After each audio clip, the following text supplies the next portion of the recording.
Yes, Donald, j'écoute. Hey, Mikey, ça va, ça swing? Bah écoute, ça swing toujours. Comment ça swing sur le marché obligataire? Bah oui, c'est normal, avec tout ce que j'ai imposé comme droit de douane. Ah, c'est trop en termes de douane? Non, mais ce que je vais faire, ce que je te propose, on annule les droits de douane un petit peu sur tout le monde. Non, là, par contre, la Chine, ça va pas être possible. Je te propose qu'on annule tout, on se laisse 3 mois de délai, comme ça, après, on est tranquillou. Et bah, je te propose que pour la Chine, on fasse l'inverse. Non, mais parce que... non, la Chine, tout ça, je suis pas très... comme ça va un peu détendre tout le monde. Enfin... sauf la Chine du coup.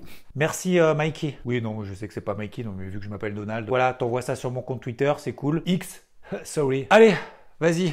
C'est bon, je sors mon fer 7, je vais tous les allumer là. Alors effectivement, nous avons eu cette semaine un retournement de situation, disons-le, historique. En tout cas, jusqu'à mercredi, on était en mode sur les marchés latéralisation, on se calme un petit peu après 20% de baisse sur les marchés et l'entrée du coup officiellement, d'après les loups de Wall Street en bear market. On avait parlé dimanche dernier de niveau d'intervention qu'on avait un petit peu partout, que ce soit sur le CAC sur les 6800, le SP les 4800, ou encore, et ça on va en reparler, de l'euro-dollar qui échoue sur un niveau weekly sur les indices 1,11. Bref, le timing pour faire ce qu'on appelle des travails de position et de mettre en application les plans qui avaient été préparés en amont. Donc on met tout ça en place et mercredi incroyable, Trump annonce annuler ses droits de douane pendant 90 jours et là le marché s'envole. Donc oui, journée historique puisque là c'est la deuxième plus forte hausse de l'histoire en une seule journée, notamment sur le Nasdaq à plus de 10%. J'en perds mes mots d'ailleurs. Pas le Nasdaq, le Nasdaq. Tous les indices s'envolent de près de 10%. Et donc à ce moment-là, les achats qu'on avait tout préparé et tout mis en place, notamment sur le CAC autour des 6800, c'était même un petit peu au-dessus, c'était les 6830 exactement. Deuxième objectif, swing atteint en une seule journée, absolument hallucinant, quasiment 9% de performance sur l'indice. Également acheteur sur certaines actions, Rodolphe en avait parlé, ça permet du coup d'alléger une partie de ses positions, il y reviendra juste après. Et j'étais d'ailleurs dans le même temps vendeur sur l'euro-dollar, avec des positions qui avaient été sécurisées parce que c'est vrai que toute cette situation de volatilité va durer encore des jours, des semaines et même d'ailleurs des mois. Plus de raison de rester vendeur. Alors, dans les grandes lignes, ça c'est la bonne nouvelle. Sauf que il y a plusieurs éléments encore un peu compliqués. Déjà, parce que c'est une suspension de 90 jours et non pas ad vitam aeternam, que les États-Unis gardent ses droits de douane envers la Chine, les États-Unis les augmentent à 104%, qui elles-mêmes répliquent avec des droits de douane de plus en plus importants envers les États-Unis, qui sont montés à 125% envers les produits américains, puisque les États-Unis depuis ont augmenté les droits de douane envers la Chine de 145%. C'est la définition même de l'escalade. Alors, avant d'expliquer ce qui est en train de se passer, quand on a de la volatilité comme ça sur le marché et qu'on sait pertinemment que ça va durer, la minute pédagogie avec Xavier Fenot. Dans la mesure où on est revenu sur des niveaux majeurs, on passe acheteur sur plusieurs actifs, que ce soit les indices, que ce soit les actions. Et il faut avoir toujours cette notion de ce que j'appelle de gratitude envers le marché. Là, j'en avais parlé longuement quand on avait eu cet énorme rebond de bull Trump sur les marchés crypto en fin d'année 2024. On peut pas se permettre de entre guillemets, cracher sur 10% de hausse sur une journée. Donc comme je l'ai expliqué, mon plan CAC, c'était plutôt d'acheter et de commencer à acheter autour des 6800 points et de tout sortir à 7500 points. Honnêtement, je pensais pas qu'on allait le faire en quelques jours. Là, en l'occurrence, c'est même pas quelques jours, c'est plutôt quelques heures. Je sors sur mes objectifs. Et je reviens demain avec éventuellement un nouveau plan parce qu'il va y avoir encore des tensions. Et c'est d'ailleurs ce qu'a aussi fait Rodolphe sur la partie action, comme expliqué dans le dernier débrief. Alors, pourquoi ce volte-face de Trump? La raison essentielle, c'est le risque obligataire. Aujourd'hui, il y a une énorme méfiance envers les États-Unis, l'économie américaine, de ce qui va se passer, ce qui est en train de se passer. Et au-delà de l'aspect politique, probablement aussi qui rentre en jeu, c'est surtout le coût de financement qui est en train d'exploser. Et ça, c'est via des taux d'intérêt qui explosent. Pour faire simple, c'est tout l'inverse de ce que Donald Trump voulait. Recentrer les États-Unis sur eux-mêmes, réduire le coût de la dette, faire baisser l'inflation pour une meilleure compétitivité et tirer un trait sur les déficits commerciaux, notamment envers la Chine et le reste du monde aussi accessoirement. Donc quand on parle de refinancement, on parle quand même pour 2025 de 7000 milliards de dollars de dette. Et si la confiance baisse, ça coûte plus cher d'emprunter. C'est pour ça que les taux augmentent. Donc tout le plan économique qu'il veut mettre en place, c'est complètement complètement foutu ses poubelles. Donc avant de réindustrialiser, sachant que ça va mettre énormément de temps, des mois, voire même des années, et enlever ce déficit commercial, il faut passer ce cap que le dollar américain, il se fait allumer, complètement défoncer, les taux explosent, et c'est pour ça que finalement il se dit, bon, ok, le marché obligataire, on va peut-être pas lutter contre, hein. Il suspend ses droits de douane. Au-delà, bien évidemment, de tout l'aspect politique, de tous ses partisans, finalement, enfin, peut-être pas tous, mais en tout cas une grande partie qui se disent ce qu'il est en train de faire, ça risque de nous coûter quand même un petit peu de pognon, tout ça, hein. Donc voilà pourquoi les taux explosent. Pour le risque économique, hein, politique aussi accessoirement, de déficit, et peut-être même on parle d'ailleurs de risque systémique. Et comme le marché obligataire c'est le nerf de la guerre commerciale, ce genre de marché ne joue absolument pas avec les sentiments. Et ça peut aller très très vite et ça peut faire très très mal. Donc voilà pourquoi il fallait réagir de manière assez rapide. Alors aujourd'hui, oui, on va avoir des rechutes, hein, parce qu'il y a une escalade de plus en plus importante avec la Chine. Et là, visiblement, il n'est pas prêt de lâcher. Et puis, on a des droits de douane, donc ils sont suspendus pour 90 jours, donc 3 mois. Donc d'ici là, il va se passer énormément de choses. Et à la fin, peut-être de ces 3 mois, il y aura quand même des droits de douane.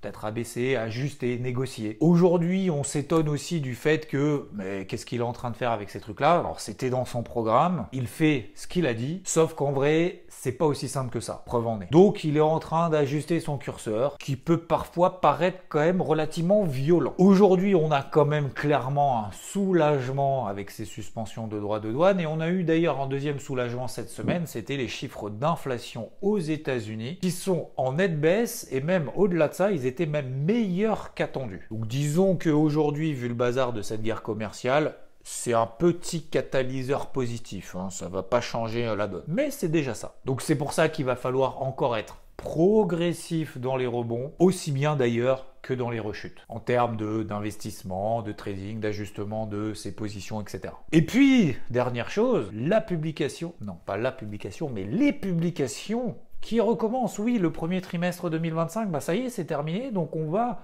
avoir, ça y est, nouveau bal de publication de résultats aux États-Unis. Et ça va commencer cette semaine. Donc la grande question, ça va être, est-ce qu'on va véritablement intégrer dans les bénéfices nets par action les anticipations de tout ce qui est en train de se passer aux États-Unis dans les perspectives? Parce que ce qui est important, oui, c'est le passé, est-ce que c'est meilleur ou moins bon prévu? Mais ce qui va être surtout déterminant, c'est la suite. Est-ce qu'on arrive à se projeter? Est-ce qu'on a de la visibilité? Et vous vous souvenez, parce que ça, je vous le partage souvent, hein, d'ailleurs, si vous faites partie d'IVT dans le carnet bord, vous l'avez systématiquement, c'est l'évolution des prix du SP500 par rapport à l'évolution justement de ses bénéfices nets par action. Et on avait vu depuis ces dernières semaines que le SP500 avait des niveaux qui étaient en tout cas une hausse beaucoup plus importante finalement que les relèvements à la hausse des bénéfices nets par action. Et donc là, on est simplement en train de détendre l'élastique qui était particulièrement tendu ces dernières semaines. Disons que la situation se normalise, on verra juste après. Ce qui expliquait du coup pourquoi je n'achetais pas le SP500, 6000, 6100, même 6200 et même au-delà de ça. J'avais commencé à engager des ventes sur les 6080 points. Déjà pendant 3 semaines, on avait perdu 10%. Et aujourd'hui d'ailleurs, on est 20% plus bas. Alors, avec tous ces paramètres qu'on va avoir, qu'on a déjà et qu'on aura encore demain, et cette incertitude, ça crée de la volatilité, c'est-à-dire des variations qui sont énormes sur le marché. Ce qui, je te cache pas, c'est pas pour nous déplaire, n'est-ce pas, Rod? Plutôt une belle semaine. Bonjour tout le monde. Alors l'envers du décor rapidement, faut pas croire que souvent on fait le débrief au dernier moment.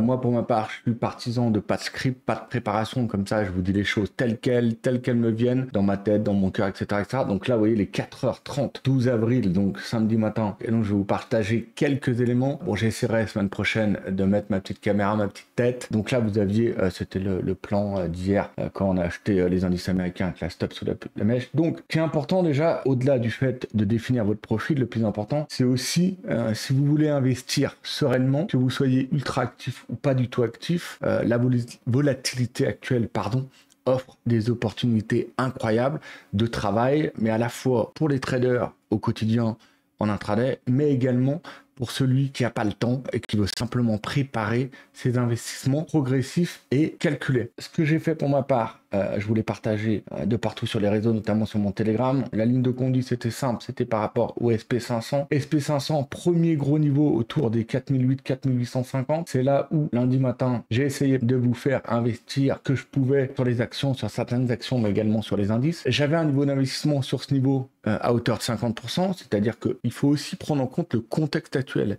On est dans un contexte actuel de volatilité relativement pas extrême, mais de volatilité importante. On est dans un contexte où on a un homme, alors après, c'est pas à moi de juger s'il est fou ou pas fou, intelligent, pas intelligent, si sa stratégie est bonne, pas bonne, s'il emmène plutôt les États-Unis dans le mur, ou si finalement il veut organiser son bras de fer à la Chine. C'est pas à moi, d'une part, je n'ai ni les compétences, et c'est pas à moi qui vais juger ce que fait un mec qui, je pense, a pu démontrer qu'il était capable de gérer pas mal de choses, mais en tout cas, ça va me permettre d'avoir des niveaux et de pouvoir intervenir de manière optimale. Donc voilà, sur le SP, mes niveaux, c'était simple. Pourquoi je vous parle du SP? Parce que c'est surtout lui dont je me sers, notamment pour investir sur mes actions. Donc on avait ce niveau-là. Pour l'instant, tant qu'on avait des niveaux verts, je réinvestissais et je payais. Mais attention, on reste dans un contexte de volatilité. C'est-à-dire que pour l'instant, on est dans un contexte où, pour moi, il va falloir privilégier le swing trading. Il va falloir privilégier des prises de bénéfices également, d'encaisser ces bénéfices, prendre de la performance pour la réinvestir éventuellement quand elle est rechute. Donc le SP, pour l'instant, je reste dans mes achats, mais la semaine prochaine, je vais chercher ce qu'on appelle, moi ce que j'appelle des nœuds, des overlaps, des zones de convergence de prix, là où se rencontrent beaucoup d'investisseurs entre l'offre et la demande, beaucoup de traders, c'est-à-dire que là où on va avoir des échanges et où il peut y avoir des points de contact intéressants. Donc le SP, la semaine prochaine, je vais en surveiller deux, 5005, 5530 et 5750. Plus on va remonter proche des niveaux élevés, et plus alors je vais alléger et prendre des bénéfices sur ce que j'ai pris en bas. D'accord? Et ensuite, une fois que j'aurai pris ces bénéfices, si la volatilité se maintient et que ça retombe, je rentrerai à proximité de mes niveaux qui sont désormais par ici, autour des 5000, 5002. En revanche, je vous rappelle que si vous vous mettez sur le SP en données annuelles, on est encore très haut. Ici, je me suis investi sur les actions à hauteur de 50%, d'accord? Mais vous le saviez très bien que pour ma part, vu le contexte, vu la hausse de ces dernières années, vu le contexte de volatilité, vu un peu les changements de monde géopolitique, économique, libre-échange, il y a beaucoup de changements qui interviennent, qui vont mettre plusieurs mois à se mettre en place. Et donc, je préfère privilégier l'activité et me dire que les marchés peuvent rester volatiles, incertains, et donc faire attention. Si par contre on revient là, je vais commencer à être beaucoup plus investi, autour des 60, 70, voire même 80%, et si on revient sur ce gros niveau-là, ça m'étonnerait, c'est pas pour cette année, c'est pas pour vous faire peur, bien évidemment, bien le contraire, mais mes niveaux, dans ma tête, ils sont prêts. Bien évidemment, je me réinvestirai à 100%. Mais quand vous regardez en annuel, il faut faire attention, il faut investir par palier. Ça ne veut pas dire qu'on ne peut rien faire, au contraire, bien au contraire, mais moi je le fais avec parcimonie par palier progressif.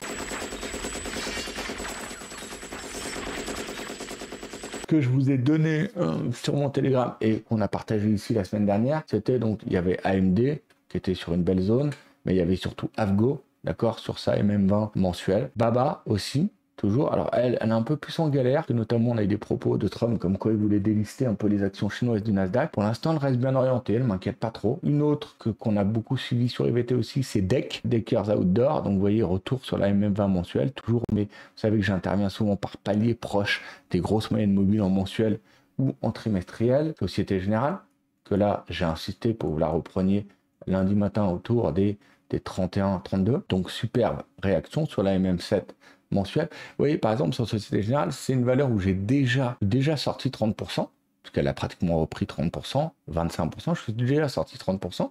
Et en fait, ce que j'ai repris là, je vais alléger si ça va encore plus haut. Et comme j'estime que je suis sur une année assez... Alors, par exemple, c'est intéressant, mais par exemple, quand je prends une position sur mon gros niveau, sur mes gros niveaux, je prends par exemple n'importe quoi 100%. Je dis 100%, et ben quand elle va rebondir de 30%, je vais alléger 30%. Si elle continue de rebondir, je vais revenir à 50% de cette ligne investie. Et puis après, les 50%, je peux essayer de les transformer, eux, en investissement un peu plus fort si le marché se retourne. Mais le fait d'avoir encaissé de la performance, déjà, ça fait du bien à mon moral, ça fait du bien à mes portefeuilles. Mais ensuite, si ça retombe, je peux retravailler sur ces 50%. Par exemple, sur Société Générale. Si j'ai allégé 30%. Si elle remonte la semaine prochaine vers 42, 45, 47, je réallège 50%. Et au moins, si elle retombe vers 35, 32, je peux me réinvestir à nouveau. Voilà comment je fonctionne. Et en plus, quand j'ai une sortie de range et un balai de moyenne mobile aussi important en dessous, ça me donne de la sécurité. LVMH, toujours mes vieilles flèches, elles sont moches, mais c'est pas grave. On a commencé pour notre part à investir dessus. Quand vous regardez le trimestriel, pour l'instant, il n'y a rien de fait. Trimestriel, elle peut aller jusqu'à SAMM 50 trimestriel jusqu'à 400. Donc c'est pour ça qu'il ne faut pas oublier d'y aller progressivement parce qu'on le sait que la zone d'investissement long terme, c'est là-dedans, sur LVMH, d'accord, entre 350 et 500. Je prends ce que j'ai envie d'investir sur cette position, sur cette valeur ici, et quand elle va remonter vers les 650, 700, eh ben, j'allégerai 30 puis 50%, et après, ça me libérera de la place pour quand elle retombe. Voilà, on va pas tous les faire, mais les gros sur lesquels j'avais insisté la semaine dernière et sur lesquels vous avez pu investir de manière optimale cette semaine, vous avez aussi bien évidemment Nvidia, magnifique, tout le monde n'y croyait pas, et finalement elle est retombée jusqu'à 87, 88. Par contre, quand vous avez ces moments de volatilité, ces opportunités d'investir, il ne faut pas trembler, c'est là où il faut y aller. Et c'est pour ça que le fait de rester globalement, d'avoir des paliers d'investissement, et là j'étais sur mon palier investissement SP500 à hauteur de 50%, ça me permet de garder beaucoup de cash de côté quand même, et ça me permet au moment où j'investis sur les niveaux que j'ai décidé, sur Nvidia par exemple, Avgo et tout, d'être serein. Parce que je sais que ce sont déjà des niveaux très intéressants où j'avais choisi quand, où, comment et pourquoi d'y aller. Et donc, il faut que j'y aille. Je ne dois pas hésiter. D'accord? Je ne dois pas hésiter, sinon je n'irai jamais. Après, bien évidemment, si ça descend d'un étage vraiment inférieur, il me reste du cash pour investir. Et si un jour, il décide d'aller à zéro, c'est un peu la fin de tout, c'est pas bien grave, parce que si tout devait aller à zéro et tout s'effondrer, on aurait d'autres soucis et d'autres problèmes. Si on parle de fin du monde. Bon, pour l'instant, la fin du monde, elle est reportée comme d'habitude. Synopsis, MM20 trimestriel, très belle zone, hein, mensuelle sur Synopsis, très belle valeur Synopsis. À mon avis, elle a quand même rebondi déjà de 70$, mais Synopsis, il y a encore de belles choses à faire dessus. Et voilà, je ne vous ai pas vous en donné 50. Je vous ai donné celle qui actuellement on travaille le plus. Elle est où ma copine fixe? Regardez, magnifique ça aussi. Magnifique, sur une belle valeur, belle reprise. Donc voilà, grosso modo, hein, en ce moment, vous l'avez compris, MC, Nvidia, Avgo, Synopsis. Voilà, tu me posais la question, donc quand il y a une volatilité comme ça, comment on peut et est-ce qu'il faut intervenir? Bien évidemment qu'il faut intervenir. C'est là où il faut intervenir. En trading, on le sait, c'est difficile, il faut être accompagné. Donc voilà, sur IVT, je pense qu'on a fait une semaine vraiment hallucinante et j'essaye de fournir le plus grand accompagnement que je peux. J'y suis quand même jour et nuit dans des semaines comme ça. Quand il y a de la volate, c'est là où on doit faire notre beurre et c'est là où j'essaye d'accompagner vraiment H24 tout le monde. Mais pour les investisseurs, ce sont aussi des semaines où, en ayant bien déterminé ces niveaux, donc le plus important, je le répète, définition et bien déterminer ces niveaux, ne pas investir si on n'est pas sur ces niveaux. En revanche, si on est sur ces niveaux clés, comme là on était sur le niveau d'investissement pour ma part à 50% de SP500 et sur les actions, il faut y aller, avoir aucune crainte. Et quand la volatilité elle est comme ça, c'est pour ça qu'il faut vraiment que son plan d'investissement soit défini à l'avance pour ne pas trembler quand il faut y aller. Je vous rappelle, et on terminera là-dessus, on vous en dira bien évidemment bien plus, il y a un gros live mardi soir, on vous retrouve toutes et tous sur Twitch avec Zav. Mardi 20h, ça va être cool, ça va être top. On va pouvoir échanger, on va pouvoir encore avancer, on va pouvoir encore construire, apprendre, transmettre. C'est ça qui est cool, c'est le plus important, le plus sympa. Donc, quand on est dans l'euphorie, je vous rappelle que pour ma part, plus il y a d'euphorie, même si là, le premier à le reconnaître en termes de timing, je me suis planté puisque l'euphorie est restée bien plus importante et longtemps que je ne le pensais. Mais pour ma part, c'est plutôt là où je sors dans la panique, comme lundi matin et mardi, c'est là où je rentre. Mais je rentre avec parcimonie, par palier et par niveau de cash par palier. La plupart des grosses, Apple, voilà, SU, regardez, SU, par exemple, une grosse européenne, je viens de l'avoir, regardez, elle est où, copine SU, Schneider Electric, regardez-moi cette MM2050, MM50, pas MM20, putain, je suis fatigué, MM50 mensuel, incroyable. Donc tout ça pour vous dire que les rebonds ont été déclenchés sur des niveaux clés cette semaine, et après, il ne faut pas oublier ce qu'on appelle ce que j'appelle une gymnastique des moyennes mobiles. C'est juste là-dessus que je voulais vous dire. Donc vous voyez que là, et donc maintenant, une fois qu'on est en mensuel, on se met en journalier. Et vous voyez qu'en journalier, les premiers niveaux de retour, c'est MM20 jours, puis surtout la MM50 jours. Et c'est surtout par ici, si le rebond se produit jusqu'à ici, qu'on va avoir une nouvelle rencontre de force entre les acheteurs et les vendeurs, et que c'est là où l'explication entre eux va avoir lieu. On va voir si le rebond est terminé et on va retomber pour pouvoir reprendre bien plus bas, ou si les acheteurs vont vraiment repartir vraiment fortement à la hausse. Okay, donc, c'est cette gymnastique entre la MM50 mensuelle, puis le rebond vers la MM50 journalière qui, pour moi, c'est ce que je vais suivre de manière importante. Et parmi ça, à l'intérieur même des secteurs, vous avez par exemple le Nasdaq où on croyait que c'était vraiment la débandade et tout. Si vous regardez le Nasdaq, par exemple, je sais pas, ou Nvidia ou même une tech, on va prendre par exemple Avgo, vous voyez que Avgo en mensuel, elle est finalement, pour une société du Nasdaq, pas allée comme Apple sur la MM50 ou SU qu'on vient de voir, Schneider sur la MM50 mensuelle. Finalement, elles étaient montées tellement haut, avec une telle puissance qu'elles sont retombées juste proches de ces MM20 mensuels. Donc finalement, en force relative, elles ne sont pas allées aussi bas. Et ensuite, que ça soit Nvidia, Avgo ou Synopsys, vous regardez en journalier, elles ont rebondi beaucoup plus vite et elles vont se rapprocher de ces zones de résistance, de la gymnastique des prix de ces MM20, MM50, je vais y arriver, journalière, beaucoup plus vite. D'accord? Et donc c'est pour ça que la volatilité sur le Nasdaq et sur ses valeurs technologiques, elle est beaucoup plus importante. Les chutes se font de manière beaucoup plus brutale, mais les rebonds également sont également beaucoup plus violents.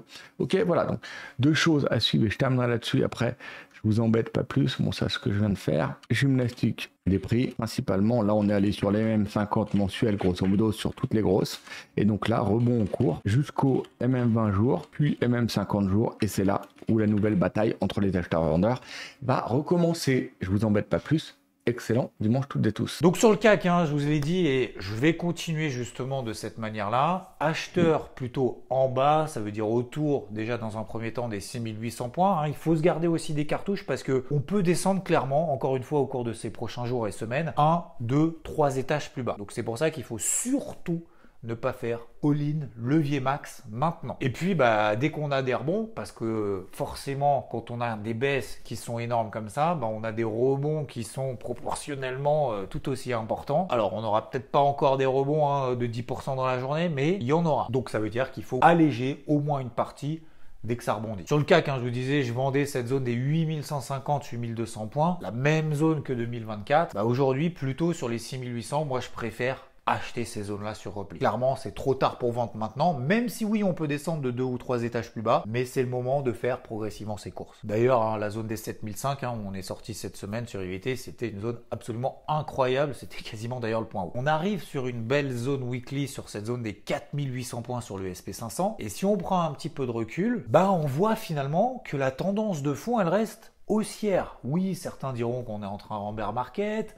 on a perdu 20%, que c'est ultra violent, etc. Mais finalement, c'est pas si énorme que ça. C'est d'ailleurs la même chose sur l'indice Dow Jones. Ce qui veut dire aussi qu'aujourd'hui, même si sur une journée on a une forte hausse ou une forte baisse, ça change pas la psychologie du moment, qui est somme toute encore anxiogène. Il n'y a qu'à regarder les cours de l'or qui ont fait des nouveaux records historiques cette semaine. Le pétrole aussi, par exemple, a rebondi. Forcément, on suspend les droits de douane, on dit c'est bon, l'économie va repartir, ou en tout cas ça va être peut-être moins dégueu que ce qu'on pensait. On met une énorme bougie verte, puis finalement le lendemain, on va se calmer. En fait, si on prend du recul, on reste toujours dans cette pression baissière sur le pétrole. Et puis l'euro-dollar, donc je vous avais dit semaine dernière, je vendais plutôt cette zone des en 11, en 12, la même zone que j'avais vendue fin 2023, tout au long de l'année 2024, superbe d'ailleurs année. Sauf que je fais gaffe parce que aujourd'hui, il n'y a rien qui montre qu'il y a à nouveau de la confiance envers l'économie américaine, envers ce qu'est en train de faire Donald Trump, et donc le dollar américain se fait déchirer. Donc oui, il y a une défiance envers le dollar américain, et c'est pour ça, dans la mesure où il va y avoir encore ces tensions, je préfère sécuriser mes positions relativement rapidement. Donc aujourd'hui, je reste out de l'euro-dollar tant qu'on ne réintègre pas ce range weekly. D'ailleurs, pour info, on avait fait la même en bas. Je ne sais pas si tu te souviens, l'année dernière. C'était plutôt d'ailleurs en début de cette année, mais on était passé sous la borne basse de ce gros range weekly. On a fait un excès baissier. Je passais acheteur à ce moment-là. Et puis finalement, on a réintégré le range et on est allé très rapidement sur la borne haute. Donc peut-être que demain, il va se passer la même chose. En tout cas, je ne peux pas le deviner et je ne vais pas jouer à la devinette et je vais rester humble justement sur cette stratégie-là que je remettrai en place uniquement si le marché me donne raison. Ce que je vais vous proposer aujourd'hui, parce que première chose, ça va bouger encore, va falloir être très réactif, limiter ses convictions en travaillant par zone d'intervention, par classe d'actifs, par actif, sans forcément devoir y passer des heures. Parce qu'on me pose souvent la question, oui, mais du coup, j'ai loupé la hausse de 10% sur le marché, est-ce que c'est le moment de rentrer ou pas? Généralement, je réponds toujours la même chose. Non, ne fais surtout pas de FOMO, que ce soit positivement, que ce soit négativement. L'émotivité ne fonctionne jamais sur le marché. Enfin, oui, une fois ou deux par chance. Disons que si ça marche, tu ne pourras pas le reproduire. Deux, c'est le bon moment d'investir progressivement à des prix, bon, bien évidemment qui sont meilleurs, puisqu'on a perdu 20%, sur certaines actions beaucoup plus, mais attention quand même à ne pas y aller comme un fou. Et 3, surtout éviter les erreurs de réaction à chaud, qu'on appelle plus communément le FOMO, le Fear of Missing Out, la peur de louper en mouvement, comme acheter au premier rebond, tout sortir dès que ça baisse, et se prendre bam, bam, bam, les portes de saloon. Donc toutes ces erreurs finalement qu'on travaille tout au long de l'année et qu'on évite de faire justement dans ces moments-là. Et tout ça avec les actifs du moment qu'on travaille et comment on va le faire, je vous propose qu'on se donne rendez-vous en live avec Rodolphe. Ça sera sur Twitch, vous pouvez y accéder comme vous voulez, vous avez le lien en dessous. On va prendre le temps de partager tout ça en détente avec des actions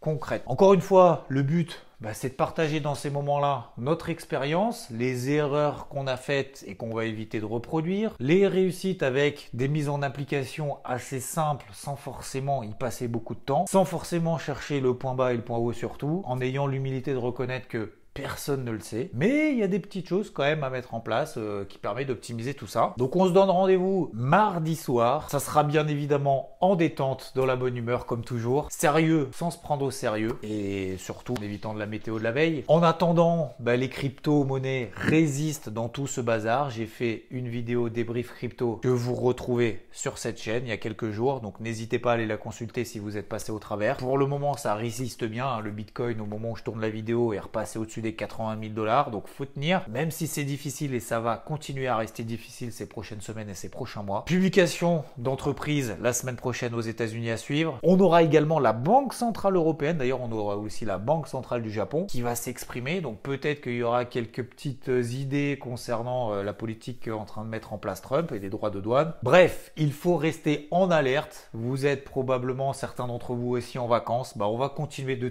suivre tout ça ensemble. On se retrouve mardi en live. En attendant, je vous souhaite une très belle, j'allais dire fin de semaine, mais un très beau fin de week-end, début de semaine. Merci à tous en tout cas pour vos pouces. Ciao.